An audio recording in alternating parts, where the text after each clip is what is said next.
ഞാൻ ചന്ദനമൊക്കെ തൊട്ടേക്കൊണ്ട് ദൈവവിശ്വാസിയാണല്ലോ എന്ന് ചോദിച്ചു. ഞാൻ പറഞ്ഞാൽ അതേ ദൈവവിശ്വാസിയാണ്. ദൈവം ഉണ്ടോന്ന് ചോദിച്ചു. ഞാൻ പറഞ്ഞാൽ ഉണ്ടെന്ന് പറഞ്ഞു.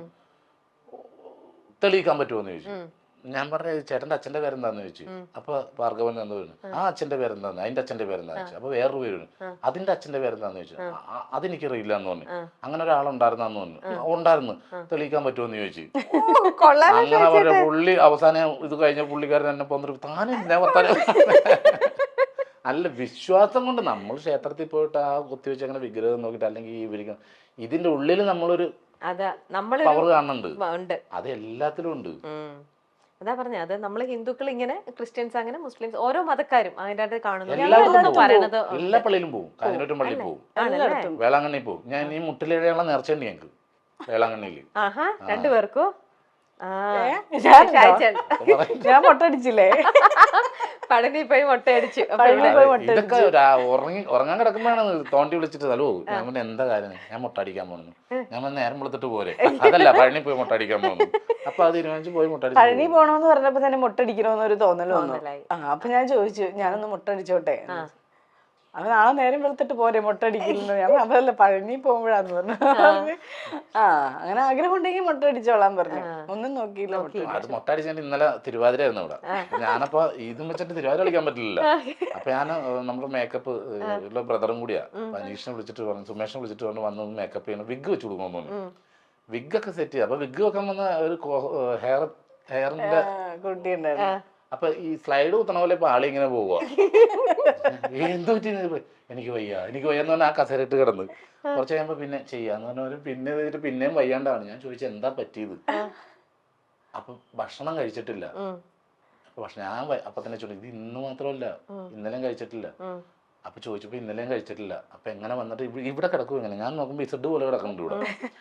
അപ്പൊ ഞാൻ ചോദിച്ചു എന്താ പറ്റി. ഞാനിപ്പോ ഇന്നലെ രാത്രി ഭക്ഷണം കഴിച്ചിട്ടില്ല. ഞാൻ പറയും ഈ രൂപം കണ്ട 1 മാസമായിട്ട് അല്ലെങ്കിൽ 2 വർഷമായിട്ട് കഴിക്കാത്ത ആളെ പോലെ തോന്നുന്നു, ജീവനേ ഇല്ല. എന്നിട്ട് അദ്ദേഹത്തെ കൊണ്ട് എന്തെങ്കിലും ഇവിടുന്ന് ഹോസ്പിറ്റലിൽ പോയി സുമേഷ്.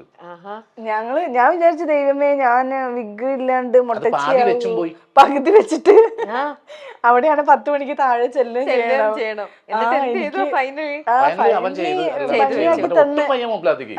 അപ്പൊ എനിക്ക് തന്ന് ഭംഗിയാക്കി നമ്മൾ ഒരു ഗ്ലാസ് വെള്ളം കൊടുത്താൽ വെള്ളം ഇങ്ങോട്ട് കൊണ്ടുവന്നല്ലേ കുടിക്കണത്. പുള്ളിക്കകത്തേക്ക് വൈകാണ്ട് ഗ്ലാസിന്റെ അടുത്തേക്ക് അങ്ങനെ ആയി. അപ്പൊ നമ്മൾ കിടന്നോളാൻ പറഞ്ഞു. എന്നിട്ട് പിന്നെ തിരുവാതിര തുടങ്ങി. തിരുവാതിര കളിക്കുമ്പോൾ ഞാൻ ശ്രദ്ധിച്ചു നോക്കിയേ, എല്ലാവർക്കും 1-2 മുദ്രയുള്ളൂ. രശ്മിക്ക് വേറെ 2 മുദ്രയും കൂടി ഉണ്ട്. ഈ വിഗും ശ്രദ്ധിക്കണമല്ലോ. എന്നാലും രശ്മി ചേച്ചി നന്നായിട്ട് മനസ്സ് നിറഞ്ഞങ്ങ് തിരുവാതിര കളിച്ചു ഇപ്രാവശ്യം ഫ്ലാറ്റില് ആഘോഷിച്ചു. അതെ, കഴിഞ്ഞ പ്രാവശ്യം ഞങ്ങൾ വന്നപ്പോ വൈകി പോയി. അപ്പൊ അവര് കഴിഞ്ഞിട്ടുണ്ടായിരുന്നു, പ്രാക്ടീസ് ഒക്കെ കഴിഞ്ഞ് എല്ലാം സെറ്റ് ആയിരുന്നു. ഈ പ്രാവശ്യം ഞാൻ അവിടെ ചെന്ന് കണ്ടവരോട് പറഞ്ഞു, ഞാൻ മൊട്ടച്ചിയാണ്, എന്നെ ഞാൻ കളിക്കണില്ല എന്ന് പറഞ്ഞപ്പോ അവർക്ക് നിർബന്ധം, കളിച്ചാലേ പറ്റുള്ളൂ, ഒരാളുടെ കുറവുണ്ട്, രശ്മി വരണോന്ന് പറഞ്ഞു. അപ്പം അങ്ങനെ കളിച്ചു കണ്ടു. ഓക്കെ. ഇനി ഞാൻ വേറെയും കേട്ടിട്ടുണ്ട്, നമ്മുടെ ഈ വെള്ളപ്പൊക്കത്തിന്റെ സമയത്ത് നമ്മുടെ കേരളത്തിൽ അന്ന് കുറേ പേര് സഫർ ചെയ്തവരുണ്ട്. അല്ല അങ്ങനെയല്ല, പക്ഷെ അതല്ല ഷായ്ചേട്ടാ, ഇതിങ്ങനത്തെ നല്ല കാര്യങ്ങൾ നമ്മൾ എത്തിച്ചേ പറ്റൂ. അതുകൊണ്ട് തന്നെയാണ് നമ്മള് ഇത് എന്താ പറയാ, ഷായ്ചേട്ടൻ ചെയ്തതെല്ലാം ഷായ്ചേട്ടൻ ഞങ്ങളെ വിളിച്ചു വരുത്തിട്ട് വന്ന് എനിക്ക് ഞാൻ ചെയ്ത കുറച്ച് നല്ല കാര്യങ്ങൾ പറയാനുണ്ട്. ഒരിക്കലും നിങ്ങൾ ആരും അങ്ങനെ വിചാരിക്കരുത്. ഇത് അങ്ങനെയല്ല.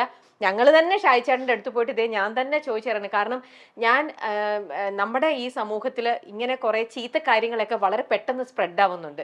നമ്മൾ ആരും ആഗ്രഹിച്ചില്ലെങ്കിലും അത് വേണ്ടാത്ത വഴി കൂടി എല്ലാം യാത്ര ചെയ്ത് അത് നിറഞ്ഞ് പെട്ടെന്ന് കയറി വൈറലാവും. പക്ഷെ ഇത്തരത്തിലുള്ള നല്ല കാര്യങ്ങൾ അത് എത്തിപ്പെടേണ്ടത് തന്നെയാണ്. അതല്ലടാ, ഇതിനു മുന്നേ നമ്മൾ ഈ ഒരു വെള്ളപ്പൊക്കത്തിന്റെ കാര്യങ്ങളും നമ്മൾ ചെയ്ത കാര്യങ്ങളൊക്കെ പല ഇന്റർവ്യൂകളും അറിഞ്ഞിട്ട് ഇങ്ങനെ ചോദിക്കുമ്പോൾ നമ്മൾ പറഞ്ഞിട്ടുണ്ട്.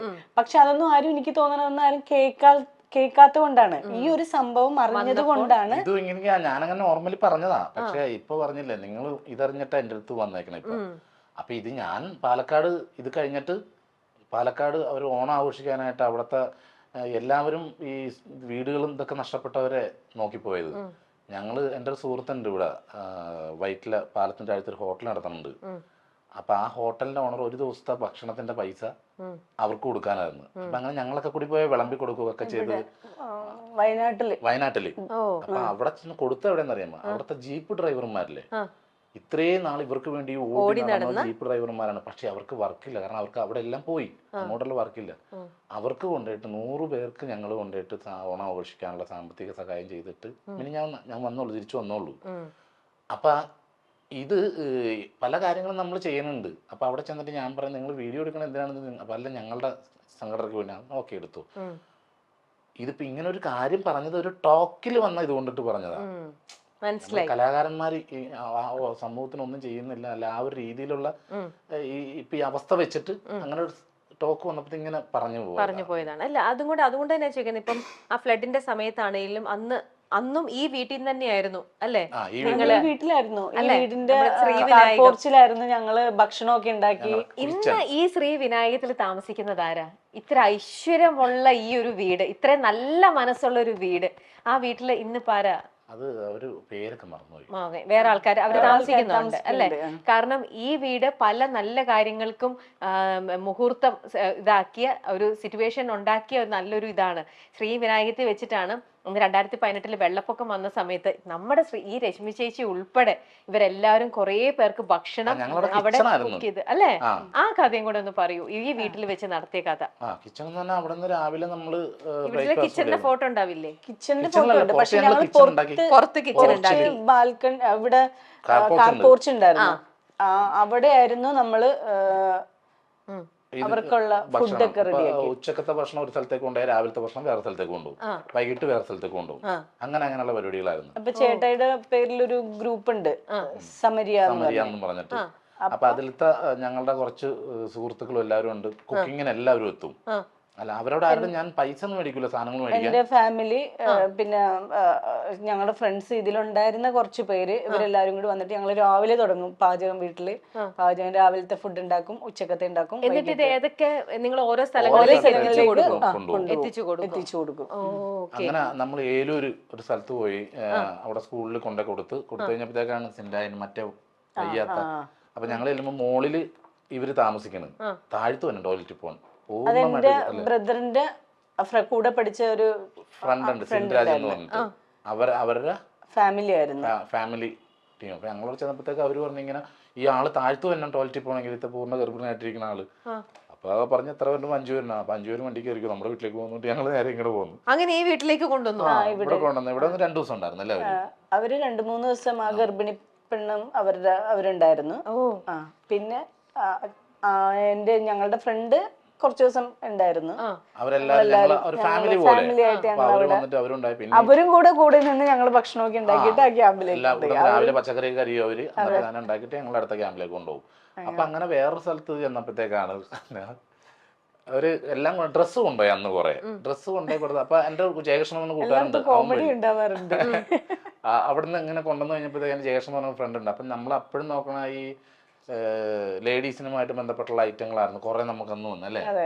അപ്പൊ ഇത് കൊണ്ടുവരടുത്ത് കൊടുത്തു കഴിഞ്ഞിട്ട് എല്ലാം കൊടുത്തു. ഞങ്ങൾ പനങ്ങാട് ഈ വീട്ടിലായിരുന്നല്ലോ, ആ അറ്റത്തുനിന്നുള്ള എല്ലാ കടകളിലും ഞങ്ങൾ കേറിയിട്ട് അവർക്ക് വേണ്ട ഇന്നർ വേഴ്സും പാഡ് അതുപോലുള്ള സാധനങ്ങളൊക്കെ കട കാലിയാക്കി ഓരോ സ്ഥലത്തുനിന്ന് മേടിച്ച് ഞങ്ങൾ അങ്ങ് പോകുന്നത്.